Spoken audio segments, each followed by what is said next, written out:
അസ്സലാമു അലൈക്കും. എല്ലാവരും സുഖമായിരിക്കുന്നെന്ന് വിശ്വസിക്കുന്നു. അൽഹംദുലില്ലാ ഞങ്ങളും സുഖമായി പോകുന്നു. ഇന്ന് ഞാൻ നിങ്ങളുമായി ഷെയർ ചെയ്യുന്നത് ചൂട അച്ചാറാണ്. എങ്ങനെ അത് തയ്യാറാക്കുന്നത് നോക്കാം.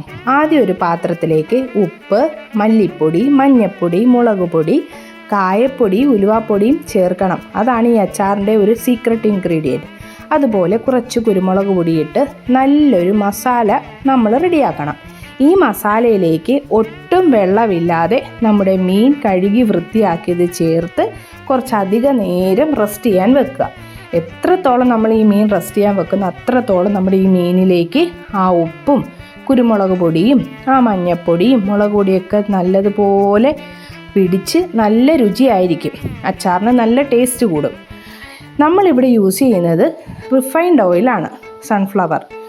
കാര്യം നമ്മൾ വെളിച്ചെണ്ണ ഉപയോഗിച്ച് കഴിഞ്ഞാൽ ഈ അച്ചാർ നമുക്ക് പെട്ടെന്ന് ചീത്തയായി പോകും, അധിക ദിവസമൊന്നും ഇരിക്കത്തില്ല. അപ്പോൾ അതുകൊണ്ട് ഏതെങ്കിലും റിഫൈൻഡ് ഓയിൽ ഉപയോഗിച്ച് ഈ മീൻ വറുത്തെടുക്കുന്നതായിരിക്കും നല്ലത്. അതിനുശേഷം നമുക്ക് ഈ അച്ചാറിലേക്ക് ഇഞ്ചി, പച്ചമുളക്, വെളുത്തുള്ളി ഒന്ന് ചതച്ചൊതുക്കി വെക്കുക. അത് ഇതിൻ്റെ ഒരു ഗ്രേവിക്ക് വേണ്ടിയിട്ടാണ് നമ്മൾ ആഡ് ചെയ്യുന്നത്. അരിഞ്ഞും ചേർക്കാം നിങ്ങളുടെ ഇഷ്ടാനുസരണം. പിന്നെ അച്ചാറല്ലേ, അപ്പോൾ നമുക്കൊരു രുചി വഴിക്ക് കിട്ടാൻ ഇതൊന്ന് ചതച്ചെടുക്കുന്നതായിരിക്കും നല്ലത്. അടികട്ടിയുള്ളൊരു പാത്രം അടുപ്പിൽ വെച്ച് ചൂടാകുമ്പോൾ ഇവിടെ ഞാൻ ഉപയോഗിക്കുന്നത് നല്ലെണ്ണയാണ്.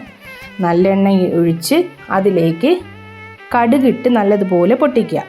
അതിനുശേഷം ആ അളവ് തന്നെ ഉലുവായും പൊട്ടിക്കുക. മീനച്ചാറായതുകൊണ്ടാണ് നമ്മൾ ഉലുവയും കടുകും സമാസമം എടുത്ത് എണ്ണയിൽ മൂപ്പിച്ചെടുക്കുന്നത്. അതിനുശേഷം വറ്റൽമുളക് ഇടുക. വറ്റൽമുളക് ഞാൻ അതിൻ്റെ തണ്ടോടുകൂടി തന്നെയാണ് ഇടുന്നത്. അതിനുശേഷം കുറച്ച് വെളുത്തുള്ളി, പിന്നെ നമ്മൾ ചതച്ചൊതുക്കി വെച്ചിരിക്കുന്ന നമ്മുടെ ഇഞ്ചി, പച്ചമുളക്, വെളുത്തുള്ളി അതും ചേർത്ത് നല്ലതുപോലെ കരിയാതെ റോസ്റ്റ് ചെയ്തെടുക്കുക. അപ്പോൾ തന്നെ എന്തൊരു മണമാണെന്നറിയാവോ. ഇത് നല്ലൊരു റെസിപ്പിയാണ് കേട്ടോ. നമുക്ക് പലഹാരത്തിൻ്റെ കൂടെയും കഞ്ഞിയുടെ കൂടെയും ചോറിൻ്റെ കൂടെയും ഈ അച്ചാറും ചോറും ഇച്ചിരി രസമോ ഇച്ചിരി തൈരോ മാത്രം മതി കേട്ടോ. നമുക്ക് വയറ് നിറച്ച് ചോറ് നല്ല രീതിയിൽ കഴിക്കാം. ഇത് നല്ലതുപോലെ വഴട്ടിയെടുക്കണം, കരിയാതെ ശ്രദ്ധിക്കണം. ഇതിന് ശേഷം ഇതിലേക്ക് നമുക്ക് ആവശ്യമായ മഞ്ഞൾപ്പൊടി, മുളക് പൊടി, അതുപോലെ കായപ്പൊടി, ഉലുവാപ്പൊടി ഇത്രയും മാത്രമേ ഞാൻ ചേർക്കുന്നുള്ളൂ. ആവശ്യത്തിന് ഉപ്പിടാൻ മറക്കരുത്. മീനിൽ നമ്മൾ ഓൾറെഡി ഇട്ടിട്ടുണ്ട് ഉപ്പ്. എന്നാലും നമ്മുടെ അച്ചാറൊന്ന് ബാലൻസ് ചെയ്യാൻ നമുക്ക് കുറച്ച് ഉപ്പും കൂടി ഇടുക. ഇത് നല്ലതുപോലെ വഴട്ടി വരുമ്പോൾ വറുത്ത് വെച്ചിരിക്കുന്ന ആ മീൻ ഇതിലേക്ക് ചേർത്ത് നല്ലതുപോലെ ചെറു തീയിലിട്ട് ഇളക്കി യോജിപ്പിച്ചെടുക്കുക. വിനാഗിരി വേണമെങ്കിൽ യൂസ് ചെയ്യാം, കുറച്ച് ദിവസം സൂക്ഷിക്കുവാൻ വേണ്ടി. പക്ഷേ അതില്ലാതെ തന്നെ നല്ല ടേസ്റ്റോടെ തന്നെ നമുക്ക് ഈ അച്ചാർ ഉപയോഗിക്കാം.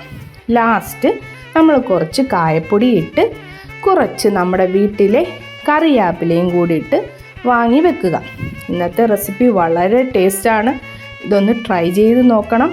ബാച്ചിലേഴ്സിനും നമുക്ക് വിദേശത്തൊക്കെ കൊടുത്തു വിടാനൊക്കെ പറ്റിയ നല്ലൊരു റെസിപ്പിയാണ്.